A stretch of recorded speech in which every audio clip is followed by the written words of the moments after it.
Okay, so I'm going to tell you guys why I do not smoke marijuana anymore. Good music, right? I'm really done. Okay, so the reason I don't smoke pot anymore is because about 3 months ago I had a very bad incident. So I took my medication and then I smoked pot. I took about 5 hits from Bob in my basement, and I started walking back upstairs, and I started to feel very lightheaded, and I felt like I was going to pass out. And I started walking around, and I started to get tunnel vision, and my legs started to give out, and I couldn't really feel I couldn't feel my legs, and I couldn't feel my hands or anything like that. And then I was falling all over the place. I walked into my mom's room, and I was standing in the hallway, and I told her that I didn't feel good.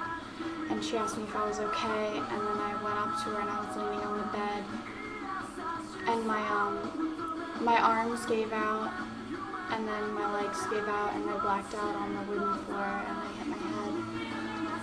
And my mom ran into the kitchen to tell her boyfriend that I blacked out. And sorry about my cat meowing. I then woke up, and I was just sprawled out on the floor, and I thought that I fell asleep on the floor for some reason. So I got up, and then I went to lay in my mom's bed to fall asleep. And then my mom came rushing in, and I remembered what happened to me, and I thought that I had taken my mom's medication for some reason. And she's on methotrexate, lamotrigine, Seroquel, and all that stuff. And she thought that I had taken one of her medications, and that since my body isn't used to it, I would have had some sort of reaction. So I was freaking out, and I was like, did I overdose on something? And my mom helped me up, and then I told her that I had taken my medication, and then I took 5 hits from my bong. And she ran downstairs and found my bong, and then threw it in the blue room. And she helped me up, and I walked into the living room, and I couldn't really walk because my legs kept giving out. I would take a step, and then I felt like I was going to fall. And I was leaning on the dining room table, and then I got into the kitchen, and I blacked out again, and I hit my head on the vinyl flooring. And then my mom's boyfriend helped me up, and I went up to the sink, and I started making myself throw up because my mom told me to, since she thought that I took her medication. And I probably threw up maybe 20 times, and I drank about 5 full glasses of water, and I was just chugging it, and I was terrified beyond belief. And I would throw up, and then I would feel a little better. I would walk around, and then I would start to lose my balance again, and I almost ended up passing out again. And I was standing in the hallway, and I got a head rush, but it wasn't just another head rush. My complete vision was gone, and all I could see was black. That's all I saw, black, for a good 10 seconds. And then I started freaking out, and I was yelling, and I was crying, I didn't know what was going on. And then I threw up some more. And then I went to the emergency room, and of course the emergency room around here doesn't do shit. I was sitting there for about 2 hours, and they didn't do anything to help me.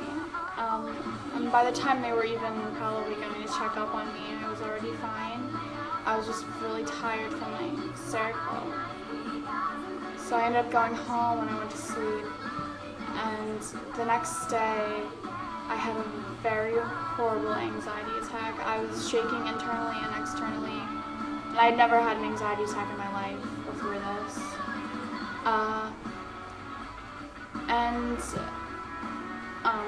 My heart started racing really fast. I couldn't breathe. I felt like there was a weight on my chest. I tried to get up and I almost fell. And I got a really bad head rush again. I didn't block out my complete vision, but it was a little dramatic. And I kept going to the bathroom. And then I went to the hospital for that, and they actually took care of me. And they said I had an anxiety attack, and they put all the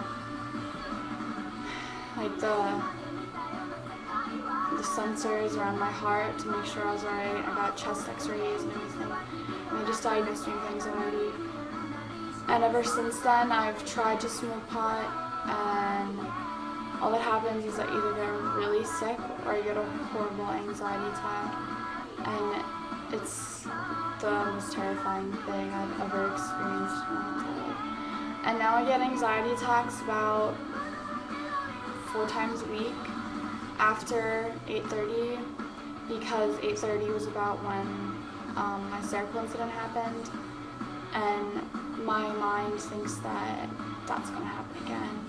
So I get a lot of anxiety attacks. They're not as bad as it first was, but I still get them, and I'm on medication for them now. So I decided that I am not going to smoke pot anymore because, 1, all it does is make me more depressed. 2, I have an addictive personality. 3, I'm on medications and I should not be doing any drugs of any kind. And that's pretty much it. And I really hate when people pressure me to take a hit from their bong or smoke a blunt with them because I don't want to. And then they freak out at me. Like, you don't understand what I fucking went through. I almost fucking died. Like, even on the Seroquel XR commercials, it says that if you get tunnel vision or you pass out or black out or you get any sort of anxiety, it can be fatal. And I'm really, really lucky that I even lived through that. So I'm not gonna put my body under that pressure again because I already have too many problems that my mind has to deal with. So that's why I pass.